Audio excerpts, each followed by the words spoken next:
Hello, FYS instructors. My name is Barry Wolf, and I am the director for the FYE Peer Mentor Program. I'm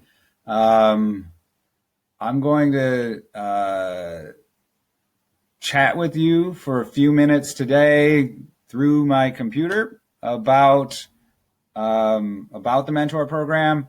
I'm going to give you, for those of you who have had some relationship with the program in the past, some of this information you will be review.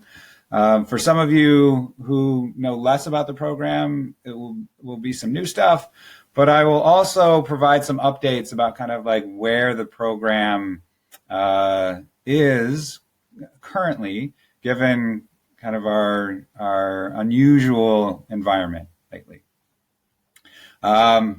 So here we go. FYE Peer Mentor Program, boom. All right, so I want to do two things up front. One is I want to thank you for signing up for doing this important, challenging, powerful work. First year students are in a really vulnerable space when they first come into college. They need lots of help and support.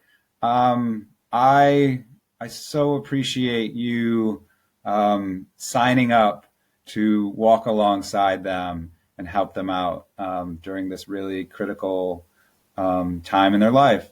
So that's one. Two, congratulations. You get to do really important and challenging and powerful work. And if you are anything like me, you will find yourself being really grateful and honored to do that work. So I'm so happy that we get to do this together. And I look forward to, seeing you guys in person soon. All right, so the value of peer mentors. Peer mentors have been part of the FYE program since the very beginning. And so it's important to understand that there are many first-year students who, for some problems and issues, prefer to work through those things with one of their peers. And so peer mentors provide a really specific type of support for students who would prefer to do that with one of their peers rather than with a faculty or a staff. So peer mentors FYE peer mentors provide support in two main ways. One is through weekly community meetings, and two is through individual support outside of those community meetings. So we'll do one at a time. Community meetings are designed to focus on issues related to transition to college life, right? So study skills, problem solving skills, help seeking, diversity, inclusion, social life at Albion, emotional intelligence. So these are kind of the themes, some of the themes that we address in community meeting. Community meetings tend to be kind of, playful and gamified and have some discussion built in. But they're really this space where the section comes together in a way where we can talk about the things that first-year students find challenging and need to work through, right? And those meetings are, just to be clear, those meetings are led by the FYE peer mentor, right?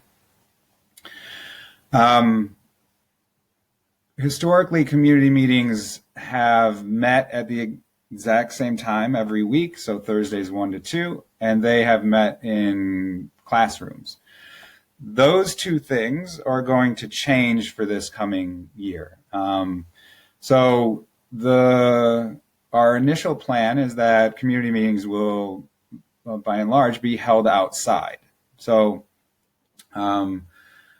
we typically will not be meeting in classrooms, and in the event of bad weather, we will kind of make a decision about whether it's a good idea to be in classrooms at that time. So if things are running relatively smoothly with COVID, we might find ourselves inside on days in which there's bad weather.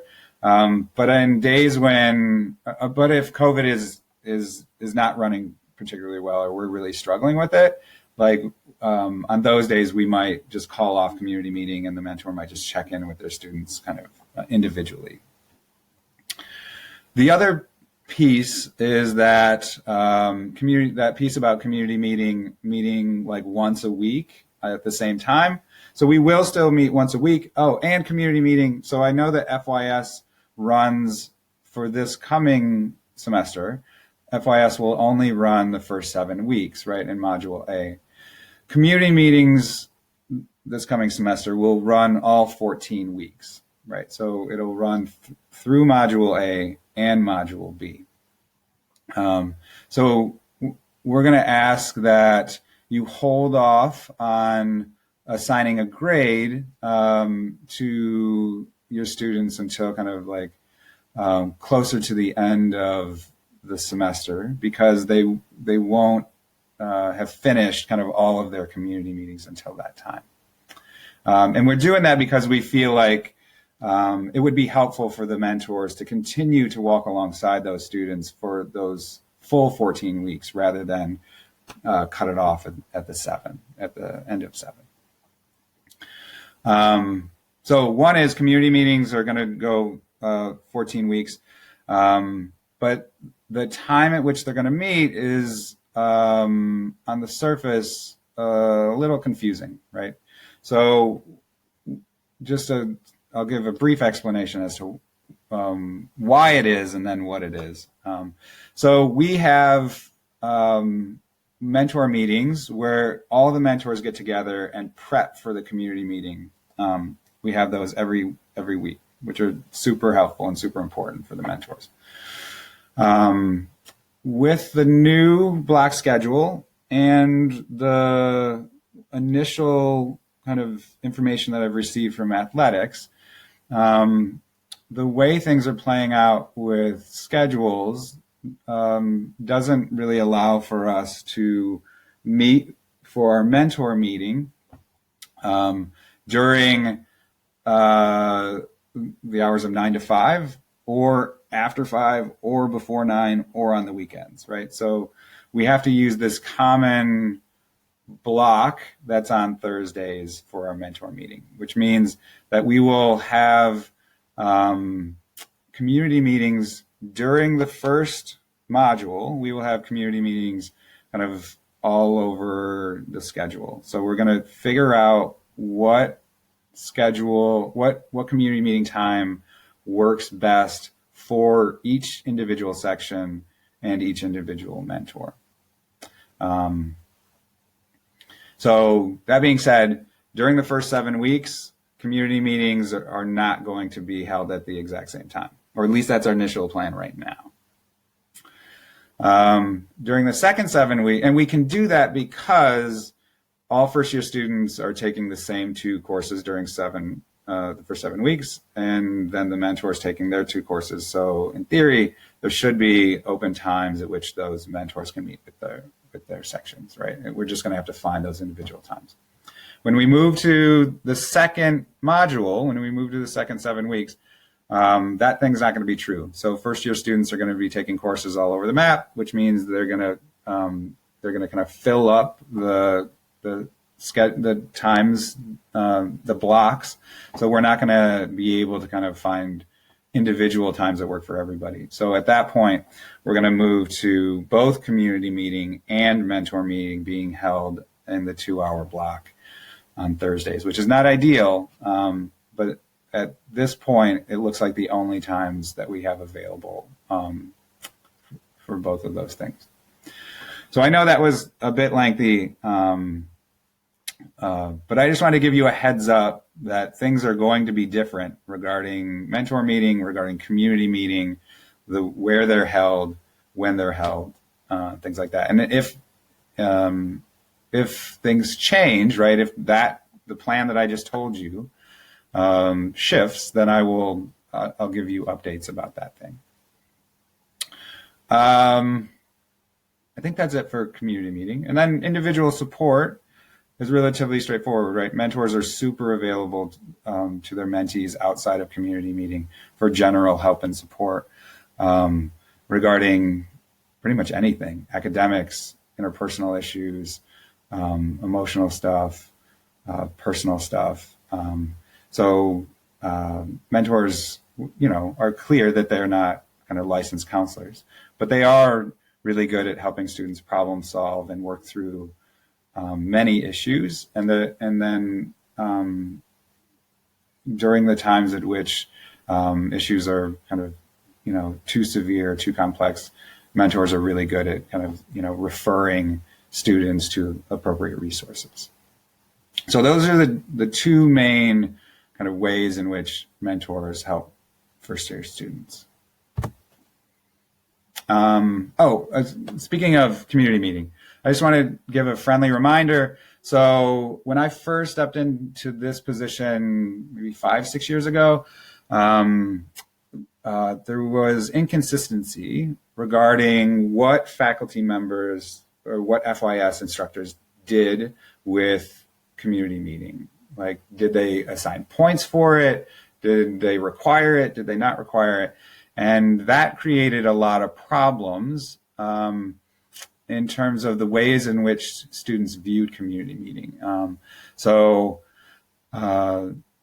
What ended up happening was that community meeting came to be viewed as kind of optional, right? And attendance was really low, and students were pretty disengaged even when they were there. Maybe 5-ish years ago, the FYS faculty agreed to set aside 5% of the course grade to attendance and participation for community meeting. Since that time, attendance and engagement in community meeting has gone way up. So we continue to ask faculty to put this in their syllabus and to be clear with the students that 5% of the grade in seminar is dedicated to their attendance and participation in community meeting.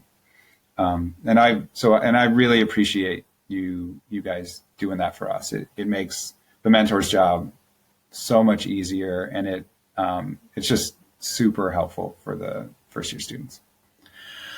That being said, just to be clear, mentors do not give first year students grades, right? So the way in which we've done this in the past is that we simply provide, we create a Google Doc or an Excel spreadsheet, or a Google sheet, more accurately, sorry, that has students' names on it, and then the mentor simply keeps attendance for those students, and we share that information with the FYS instructor, and then the instructor makes decisions about kind of how they go about assigning points for that attendance, and we add on participation simply to provide the option for the professor instructor to say, well, if you're in community meeting, but you're misbehaving all the time or causing a lot of disruptions, that I have the option to kind of take away points or reduce your grade, right? But most faculty in the past have chose to mostly rely on attendance as the way to kind of figure out how to assign those points. Okay. Mentor training, just a heads up, mentors normally come back to campus about a week and a half early, and we do usually 3-4 full days of training with the mentors. Given the current environment, we're not able to do that. So we're doing mentor training once a week for an hour and a half each session over the course of the summer. And we are confident mentors are going to be prepared. They're going to be ready to go day one. It's a different model than the one we're used to, but we've had a few sessions now, and we're up and running, and we're good to go. So they're going to be ready and prepped. I've had sometimes like FYS instructors are curious about kind of like how we select mentors for the program and how we pair those mentors up with sections. So I'm happy to address that here. We spend tons of time and energy finding and recruiting and hiring awesome mentors. So the things that we are looking for are like, we have pretty high expectations about the qualities and skills that a mentor will have. Those typically start with interpersonal. So we expect like mentors to be kind of like interpersonal ninjas, like to be super empathetic and kind, having an intrinsic motivation to like help other people, quick to warm, playful, curious, thoughtful, hardworking, grounded in all sorts of ways, academically, connected in the community, uses resources well, maneuvers through the system well, and can like help students and can help guide students through that system, right? So that's what we're looking for, and we work super hard to get mentors who are a good fit. And we've been really, really fortunate and really, really pleased with the mentors that we've had in the past, and I feel like we got another really great group coming in this year. Regarding pairings with sections, so a lot of things go into the decision-making process into what mentor goes with what section. So I can run down some of those things. One is we think about like mentor preference. So we ask mentors which sections and faculty they would prefer to work with. We look at faculty preference. So we ask the instructors which mentors would they prefer to work with, which I'm going to send you that list soon. If I don't know when this video is going to get to you, but maybe I've already sent it to you. But as I'm talking, I haven't sent it yet. But I'll send you a list of the mentors, and then you'll let me know, which ones you want to work with, or if you have mentors you would prefer to work with. We also think about like mentor strengths and weaknesses, how long they've been in the program, what their major is, what their interest is. So a lot of different things go into the pairing process. That being said, we want all mentors and instructors to be happy with that pairing. And we've gotten a really great response from faculty, across the board, faculty, even when we're not able to kind of give them the specific mentor or mentors that they requested, the feedback that I get is really positive, and the faculty really enjoy working with the mentors that they get. Okay, I think we're good with that. So I thought I'd show you some goofy pictures of the mentors. This is Jordan and Ari. So we like to kind of be playful and build a sense of community and connection. I guess I should have mentioned this earlier. Like when we talk about community meeting, like I mentioned kind of content, but a large part, if not the main part of community meeting is the mentor, really building that sense of community and connection and relationship with their students. And that's, probably the most important and valuable part of that mentoring relationship. So first year students really benefit when the FYE or the FYS instructor and the peer mentor work closely together. So we ask that you meet with your mentor on a at least semi-regular basis. So we ask the mentors to try and reach out and meet with their faculty members at least once a week or once every other week. It does really go more smoothly when the mentor and the faculty can kind of set up a consistent meeting time and can check in with each other and provide feedback on how things are going and address any concerns that come up. So here's what, just some suggestions about kind of like when you meet with your mentor, kind of things that you can talk about and address. So one is like, how well are the first year students transitioning regarding effort? So they're going to have to put in more time and energy into studies than they have in the past. And we want to check in on how that's going. They're going to have to use different strategy. How are social things going? Interpersonal, personal issues.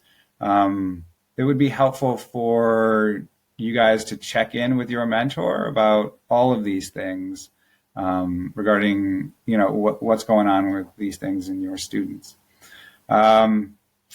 Concerns that you have regarding specific students or the section in general. If you're having any problems, or if students are having any problems, or if the section is not kind of running as smoothly as you'd like, it's helpful for the mentor and the instructor to kind of like be curious about that and address any problems and problem solve those things. Course content, you can talk about kind of like upcoming assignments or activities or events, issues that are playing out in the course, feedback about how students are experiencing the course. You know, if you want the mentor to kind of remind students about kind of what's coming up, and or if you want them to review things, like the mentor would be happy to do that kind of in community meeting or send messages to them. Or if like there are certain capacities that you're trying to work on or messaging that you have for the students that you want reinforced, the mentor can do that for you. And sometimes the mentor will ask you to do the same thing, that they worked on something in community meeting and they'd like you to reinforce that with the students in some way. I think that's it, right? Like, so mentors are super excited to start working with you. They keep asking me, like, I'm about to send them like a list of the courses and the professors. They're so curious about who's teaching, and they're so interested and excited to work with you guys. So I am available for you guys anytime that you have questions or concerns. Please use your mentors. They want to work with you. And just know that I know this is going to be a challenging semester, and just know that I have your back, your mentor has your back. We are here to support you. And yeah, I'm really excited about doing this with you guys. So let me know if you have any questions or concerns. I look forward to seeing you guys soon. All right, take care. Bye-bye.